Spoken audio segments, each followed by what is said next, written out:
पश्चिम बंगाल में चुनाव से पहले सियासत गरमाती ही जा रही है। बीजेपी नेता एक एक करके ममता बनर्जी और उनकी सरकार की कार्यशैली पर सवाल खड़े कर रहे हैं। अब बीजेपी सांसद संबित पात्रा ने ममता बनर्जी पर कई आरोप लगा दिए। संबित पात्रा ने कहा कि ममता बनर्जी ने बंगाल को अलग थलग करने की कोशिश की है। ममता ने बंग भंग जैसी स्थिति बना दी है। बहुत दुख के साथ मुझे कहना पड़ रहा है, उसी तप की भूमि पे ममता बनर्जी जी ने जिस प्रकार के शासन को स्थान दिया है, आज का माहौल बंगाल में बंग भंग जैसी स्थिति ही बनाई हुई है।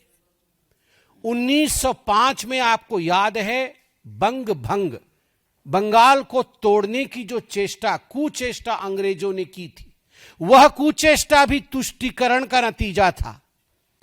अंग्रेज तुष्टीकरण करना चाहते थे और बंगाल को तोड़ना चाहते थे दो भागों में।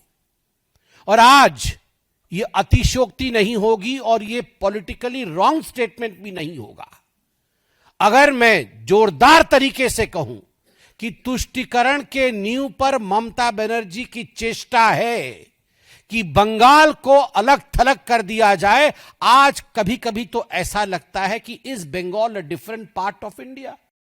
संबित पात्रा के बयान पर इंडी गठबंधन में ममता बनर्जी की साथी पार्टी कांग्रेस ने कुछ भी कहने से इनकार कर दिया। मैं उनकी बेवकूफी की बातों पे कोई कमेंट नहीं करूंगी। जबकि बीजेपी नेता संबित पात्रा के बयान को बिल्कुल ठीक बता रहे हैं और कह रहे हैं कि सभी को एक होकर ममता बनर्जी के अन्याय का विरोध करने की जरूरत है। निश्चित रूप से जहां जहां हिंदुओं की संख्या घटी है, वहां वहां देश का वो हिस्सा कटी है। वही है, आज वहां 50% ऐसे जिले हैं, डिस्ट्रिक्ट है, जहां संख्या में ऐसा असंतुलन हुआ है तो हिंदू अल्पसंख्यक हुए हैं, उसके ऊपर अत्याचार हो रहे हैं और आगे जाकर के जो परिणति आता है कि वो हिस्सा कटता है, वो हिस्सा ना कटे, अखंड एकता संप्रभुता ये कायम रहे।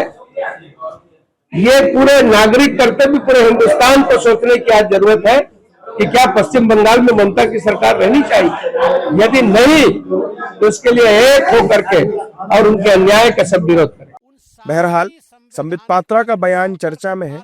दरअसल पश्चिम बंगाल में विधानसभा चुनाव इसी साल होने वाले हैं, जिसे लेकर बीजेपी ने ममता बनर्जी के खिलाफ माहौल बनाना शुरू कर दिया है।